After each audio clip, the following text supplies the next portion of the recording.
Dear friends, I'm Father Paul Mayer, the co-founder of the Climate Crisis Coalition. I've been working for world peace and social and environmental justice for many years. I've marched with Dr. Martin Luther King Jr. in the civil rights movement. I fought for indigenous people to be recognized at the UN and elsewhere. And I co-founded Children of War, an international youth leadership movement composed of wonderful teenage war survivors. After my lifelong commitment to peace and social justice, it suddenly became clear to me, almost overnight, that global warming is now the most urgent issue facing the planet. And if left unchecked, it will become the overarching crisis facing humanity and all living beings on Earth. The sands of the planetary clock are rapidly running out. I regret that I am not able to be with each of you in person today, but I hope that you will join me in spreading this urgent message about the threat of devastation that global warming is presenting to our precious planet home, in the air, on the land, and through our waters. Specifically, climate change has already begun to impact land and water and every being that lives in it, on it, or depends upon it.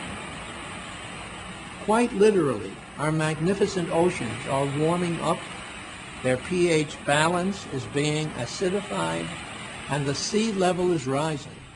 Rising tides perilously affect what lives at the edge of the shores and in the coral reefs, the birthing and rearing grounds of many species.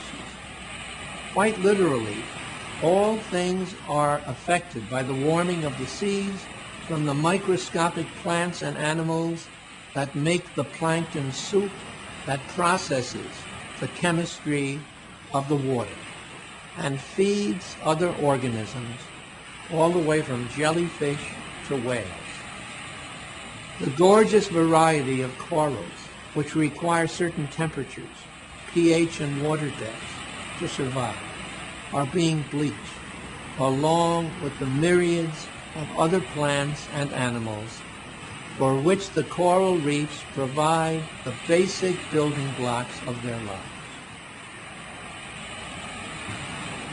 The rising water level, together with hurricanes and tsunamis, may actually flood out whole civilizations as we know them.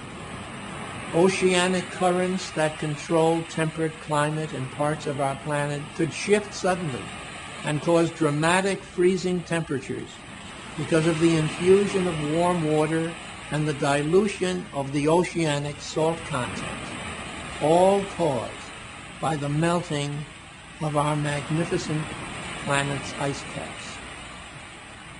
Besides the loss of many species, the most vulnerable human victims of global warming will be the poor, mainly people of color, as we have already seen in the thousands of environmental refugees of the New Orleans hurricane and the Bangladeshi floods. In a stroke of earth irony, a shift to the more hopeful path of solar, wind, and wave clean energy, along with conservation, including, of course, the use of more sustainable vehicles, would also create millions of jobs for this poor population and for the whole planet's unemployed masses. Use taxes paid by polluters could fund much of this new way of life. Finally, the world's spiritual leaders are now coming together in a religious call to action to declare the profoundly spiritual and moral dimension of man-made global warming. It is not merely a technical problem or a legal problem, and the impact that this will have on all living beings. The leaders are calling upon governments, upon corporations, and individuals to halt the activities causing global warming while there is still time, especially, of course, our fossil fuel addiction. Today, whether you are in your home, your place of work, your house of worship, you will be asked to play a new role in this global effort to save our planet from destruction by our actions, to curb the negative tide, and to demand that those in power do the same. Thank you, and may we be blessed and fortified for this sacred task.